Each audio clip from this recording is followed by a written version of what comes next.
ಮಾರಿಯಮ್ಮ ದೇವಾಲಯ, ಚಿಕ್ಕಪೇಟೆ, ಮಡಿಕೇರಿ. ಶತಮಾನೋತ್ಸವದ ಹಾದಿಯಲ್ಲಿ 95ನೇ ವರ್ಷದ ಅದ್ದೂರಿಯ ದಸರಾ ಮಹೋತ್ಸವಕ್ಕೆ ಸರ್ವರಿಗೂ ಆದರದ ಸ್ವಾಗತ, ಸುಸ್ವಾಗತ. ವರ್ಷದಿಂದ ವರ್ಷಕ್ಕೆ ವಿಭಿನ್ನ ಕಥಾ ಹಂದರದೊಂದಿಗೆ ಅಭೂತಪೂರ್ವ ಮಂಟಪಗಳನ್ನು ಅನಾವರಣಗೊಳಿಸುತ್ತಾ ಬಂದಿರುವ ನಾವು ಈ ಬಾರಿ ಶಿವಪುರಾಣದ ರುದ್ರ ಸಂಹಿತೆ ಭಾಗದ 46ನೇ ಅಧ್ಯಾಯದಿಂದ ಆರಿಸಿದ ಶಿವನಿಂದ ಅಂಧಕಾಸುರನ ವಧೆ ಎಂಬ ಕಥಾನಕವನ್ನು ತಮ್ಮ ಮುಂದೆ ಸಾದರಪಡಿಸುತ್ತಿದ್ದೇವೆ.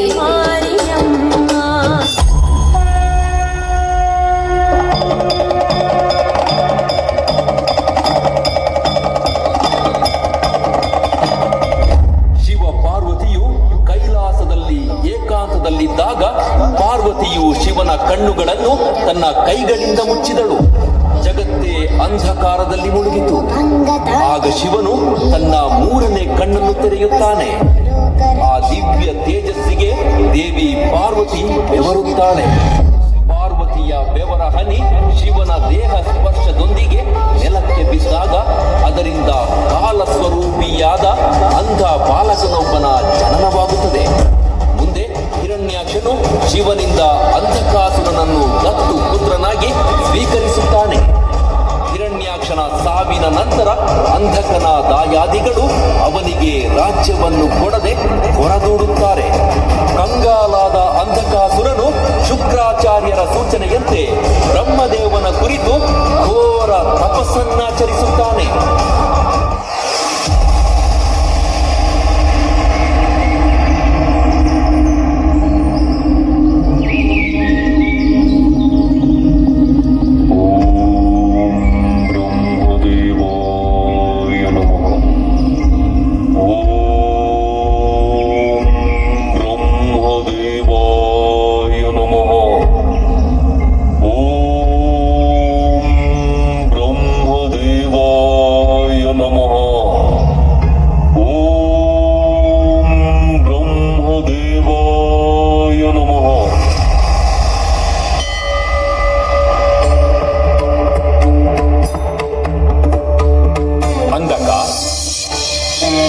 ಅಂಧಕ,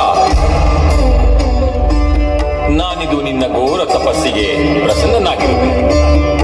ಜಾಗೃತನಾಗು. ಬ್ರಹ್ಮದೇವ, ಬ್ರಹ್ಮದೇವ, ಎಲ್ಲಿರುವೆ? ಎಲ್ಲಿರುವೆ ತಂದೆ? ನೀನು ಎಲ್ಲಿರುವೆ? ಕೊನೆಗೂ ಕೊನೆಗೂ ನನ್ನ ಆಂತರ್ಯದ ಆರ್ತನಾದ ನಿನಗೆ ಕೇಳಿಸಿದೆ, ನಿನಗೆ ಕೇಳಿಸಿದೆ ತಂದೆ. ದೇವ, ಸೃಷ್ಟಿಕರ್ತ, ನಿನ್ನನ್ನು ಘೋರ ತಪಸ್ಸಿನಿಂದ ಒಲಿಸಿಕೊಂಡರೂ ನಿನ್ನನ್ನು ಕಣ್ಣಾರೆ ಕಾಣುವ ಸೌಭಾಗ್ಯವೇ ನನಗಿಲ್ಲವಲ್ಲ ತಂದೆ. ಎಂತಹ ದುರ್ವಿಧಿ, ಇದೆಂತಹ ದುರ್ವಿಧಿ. ಚಿಂತಿಸದಿರುವ ಅಂಧಕ, ಜಗತ್ತನ್ನೇ ಕಾಣುವ ಸೌಭಾಗ್ಯ ನಿನ್ನದಾಗಲಿದೆ. ಇದು ನಿನ್ನ ನೇತ್ರಗಳಿಗೆ ಶಾಶ್ವತ ದೃಷ್ಟಿಯನ್ನು ದಯಪಾಲಿಸುತ್ತಿದ್ದೇನೆ. ನೋಡು, ಕಣ್ಣೆರೆದು ನೋಡು.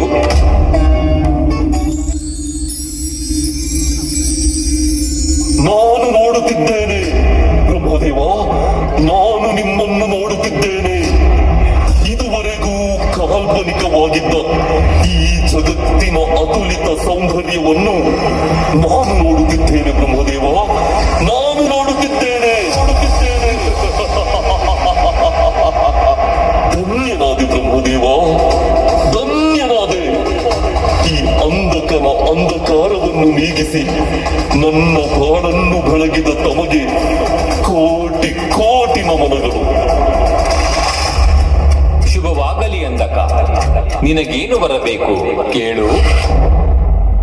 ವಿಧಾತ, ಬಾಲ್ಯದಿಂದಲೂ ಅಂಧನಾಗಿ ಅಮಿತ ವ್ಯತೆಯನ್ನು ಅನುಭವಿಸಿದ ನನಗೆ ಅಮರತ್ವದ ವರವನ್ನು ದಯಪಾಲಿಸು ತಂದೆ, ದಯಪಾಲಿಸು. ಅಂಧಕ, ಜನನ ಮತ್ತು ಮರಣ ಜಗದ ನಿಯಮ. ಆದ್ದರಿಂದ ಅಮರತ್ವದ ವರವನ್ನು ಬಿಟ್ಟು ಬೇರೇನಾದರೂ ಕೇಳು. ಹಾಗಾದರೆ ಬ್ರಹ್ಮದೇವ, ನಾನು ಎಂದು ಮಾತು ಮಾತೆಯ ಮೇಲೆ ಕಾಮಾಂಧನಾಗುವೆನೋ ಅಂದು ನನ್ನ ಜನಕನಿಂದಲೇ ನನ್ನ ಅಂತ್ಯವಾಗುವಂತೆ ಅನುಗ್ರಹಿಸು ತಂದೆ, ಅನುಗ್ರಹಿಸು. ಹಾಗೆಯೇ ಆಗಲಿ ಅಂದಕ. ತಥಾಸ್ತು ತಥಾಸ್ತು.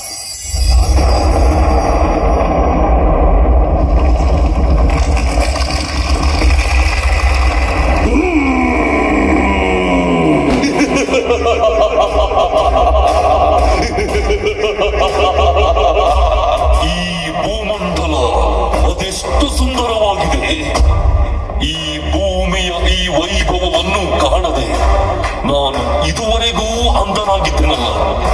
ಛೆ, ಛೆ. ಇನ್ನು ಈ ಭೂಮಿ ನನ್ನದು, ಈ ಭೂಮಂಡಲವೇ ನನ್ನದು.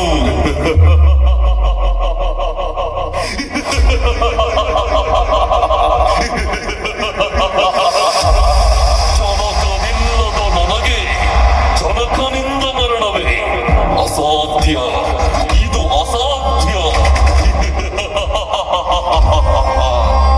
ವಿಧಾತನಿಂದ ವಿಧಿ ಬರಹವನ್ನೇ ಬದಲಾಯಿಸಿ ಮರಣವನ್ನು ಗೆದ್ದು ಅಮರನಾಗಿರುವ ನಾನೇ ಇನ್ನು ಸಮಸ್ತ ಲೋಕಗಳಿಗೂ ಸಾರ್ವಭೌಮ.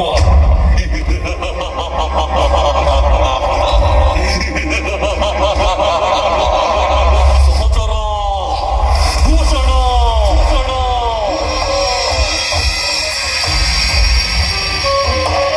ಅಸುರಾಧಿಪತಿ ಅಂಧಕಾಸುರನಿಗೆ ಪ್ರಣಾಮಗಳು. ಭೂಷಣ, ಬಾ. ನೋಡು, ನೋಡು ನನ್ನ ಅಪರಿಮಿತ ಶಕ್ತಿ ಸಾಮರ್ಥ್ಯವನ್ನು. ಸೃಷ್ಟಿಕರ್ತನಿಂದಲೇ ಹೊರಪಡೆದು ಸಾವನ್ನೇ ಗೆದ್ದು ನಿಂತಿದ್ದೇನೆ. ಇನ್ನು ನನ್ನನ್ನು ಮೀರಿ ಅಸುರ ಕುಲವನ್ನು ಕೆಣಕುವ ಶಕ್ತಿ ಅದ್ಯಾರಿಗಿದೆ, ಅದ್ಯಾರಿಗಿದೆ? ಹೇಳು ದೂಷಣ, ಹೇಳು. ದಾನವೇಶ್ವರ, ನಿಮ್ಮ ಪರಾಕ್ರಮಕ್ಕೆ ಪೈಪೋಟಿ ನೀಡುವವರು ಈ ಪ್ರಪಂಚದಲ್ಲೇ ಯಾರೂ ಇಲ್ಲ. ನೀವು ದಾನವ ಕುಲದ ದೊರೆಯಾಗಿರುವುದೇ ನಮಗೆ ಹೆಮ್ಮೆ. ಒಲೆ, ಒಲೆ. ಮೆಚ್ಚಿದೆ, ಮೆಚ್ಚಿದೆ ನಿನ್ನ ಶ್ಲಾಘನೆಯನ್ನು. ಒಲೆ, ಈಗಲೇ ದಾನವ ಕುಲ ಕಂಟಕನಾದ ದೇವತೆಗಳನ್ನು ಸದೆಬಡಿದು ಸ್ವರ್ಗಾದಿ ಸಪ್ತ ಲೋಕಗಳನ್ನು ವಶಪಡಿಸಿಕೊಳ್ಳೋಣ. ನಡೆ. ಅಸುರೇಶ್ವರ, ಆ ನರಸತ್ತ ಸುರರನ್ನು ಸದೆಬಡಿಯುವುದು ನಿಮಗೆ ಅರಿಕ್ಷಣದ ಕೆಲಸ. ಆದರೆ ಅದಕ್ಕಿಂತಲೂ ಮೊದಲು ಅಮೂಲ್ಯವಾದ ಮತ್ತೊಂದು ಕಾರ್ಯ ಸಾಧನೆಯಾಗಬೇಕಾಗಿದೆ. ಅಮೂಲ್ಯವಾದ ಕಾರ್ಯ ಏನದು ದೂಷಣ? ಆ ಅಮೂಲ್ಯವಾದ ಕಾರ್ಯ ಪ್ರಭು, ಸುರರ ಮೋಸದ ಜಾಲಕ್ಕೆ ಸಿಲುಕುವ ಮುನ್ನ ನಿಮ್ಮ ವಂಶೋದ್ಧಾರಕ್ಕಾಗಿ ಸುಂದರ ಕನ್ಯೆಯೊಬ್ಬಳನ್ನು ವರಿಸಿ ನಿಮ್ಮ ಪಟ್ಟದರಸಿಯನ್ನಾಗಿ ಮಾಡಿಕೊಳ್ಳಿ ಪ್ರಭು, ಪಟ್ಟದರಸಿಯನ್ನಾಗಿ ಮಾಡಿಕೊಳ್ಳಿ.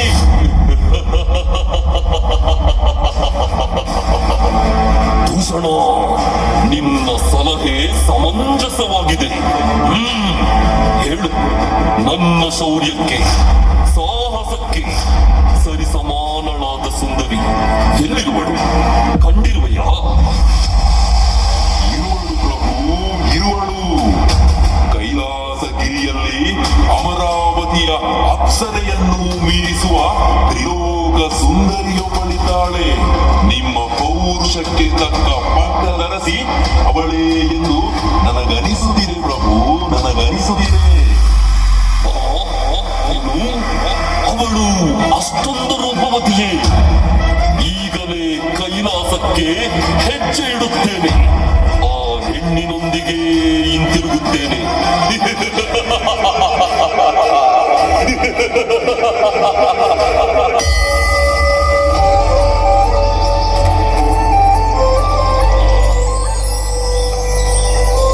ಈ ಸಮಯ ಅದೆಷ್ಟು ಮನೋಹರವಾಗಿದೆ. ಹಿಮವನಗಳ ಮಧ್ಯೆ ಈ ನಂದನವನದಲ್ಲಿ ಕಾಲ ಕಳೆಯುವುದು ಮನಸ್ಸಿಗೆ ಅಪರಿಮಿತ ಆನಂದವನ್ನು ನೀಡುತ್ತಿದೆ.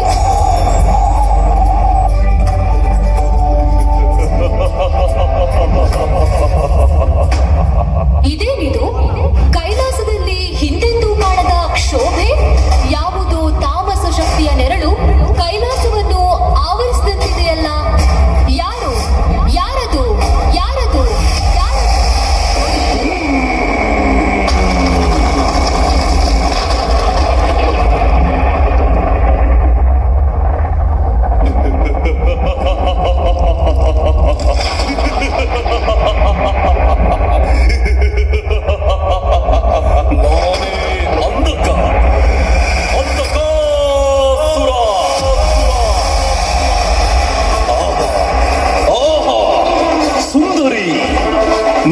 ಸೌಂದರ್ಯವನ್ನು ಕಣ್ತುಂಬಿಕೊಳ್ಳಲು ನನ್ನೆರಡು ನೇತ್ರಗಳೂ ಸಾಲುತ್ತಿಲ್ಲ. ಛೇ, ಛೇ! ನಿನ್ನಂತಹ ತ್ರಿಲೋಕ ಸುಂದರಿಯನ್ನು ಕಾಣದೆ ಇದುವರೆಗೂ ಅಂಧನಾಗಿದ್ದುದನ್ನು ನೆನೆದು ನನಗೆ ಪಶ್ಚಾತ್ತಾಪವಾಗುತ್ತಿದೆ ಸುಂದರಿ, ಪಶ್ಚಾತ್ತಾಪವಾಗುತ್ತಿದೆ. ನನ್ನೊಂದಿಗೆ ಬಾ, ನನ್ನೊಂದಿಗೆ ಬಾ. ನಿನ್ನನ್ನು ನನ್ನ ಸಾಮ್ರಾಜ್ಯದ ಪಟ್ಟದ ರಾಣಿಯನ್ನಾಗಿ ಮೆರೆಸುತ್ತೇನೆ. ಬಾ. ಕೆಲವು ಅಲ್ಪ ಅಂಧಕಾಸುರ, ಯಾವ ನೆಲದಲ್ಲಿ ನಿಂತು ಯಾರೊಂದಿಗೆ ಮಾತನಾಡುತ್ತಿರುವೆ ಎಂಬ ಅರಿವಿದೆಯೇ ನಿನಗೆ? ಪರಮೇಶ್ವರನ ಅರ್ಧಾಂಗಿಯಾದ ಈ ಪಾರ್ವತಿಯನ್ನೇ ಮೋಹಿಸುತ್ತಿರುವೆಯಾ? ಮೂಢ, ಮೂಢ! ಬಂದ ದಾರಿಯಲ್ಲೇ ಹಿಂತಿರುಗು, ನಿನ್ನ ಪ್ರಾಣ ಉಳಿಸಿಕೋ.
ಸಾವು ಸಮೀಪಿಸಿದೆ.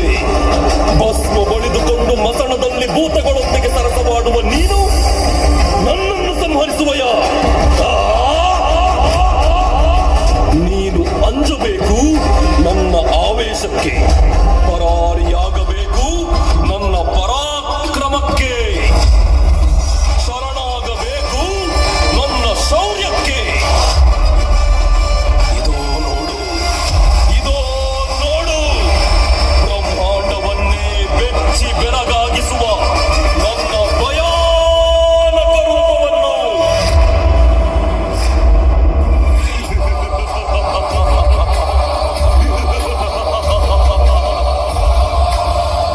ವಾ ಶಿವನೇ, ವಾ ವಾ ವಾ, ನನ್ನೊಂದಿಗೆ ಕಾದಾಡುವ ವಾ.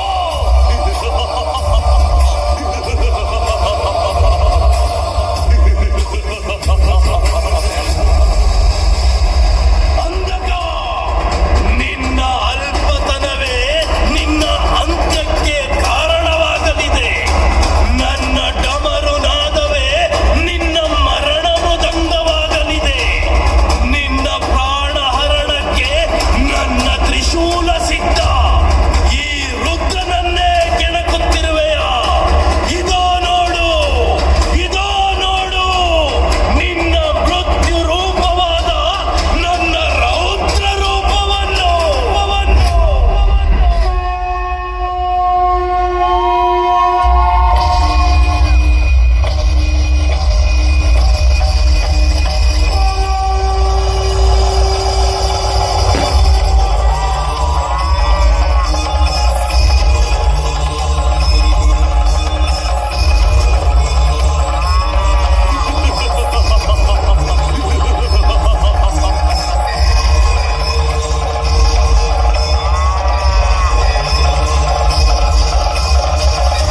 ಹೆಣ್ಣಿನ ಮೇಲೆ ಕಣ್ಣಿಟ್ಟು ಕಾಡುವ ಕಾಮಾಂಧರಿಗೆ ನಿನ್ನ ಅಂತ್ಯವೇ ಒಂದು ಅಧ್ಯಾಯವಾಗಿರಲಿ.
ಹೀಗೆ ಪರಮೇಶ್ವರನಿಂದ ಅಂಧಕಾಸುರನ ಅಂತ್ಯವಾಯಿತು. ಅಂಧಕಾಸುರನನ್ನು ಸಂಹರಿಸಿದ ನಂತರ ದೇವಾನುದೇವತೆಗಳ ಕೋರಿಕೆಯಂತೆ ಶಿವನು ಶಾಂತಗೊಂಡು ಜಗತ್ತಿನ ಸಮತೋಲನವನ್ನು ಕಾಪಾಡಿ ಧ್ಯಾನಮಗ್ನನಾದನು. ಅಂದು ಶಿವನು ಧ್ಯಾನಮಗ್ನನಾದ ಸ್ಥಳವೇ ಇಂದಿನ ಕೇದಾರನಾಥ. ಸರ್ವಂ ಶಿವಮಯಂ.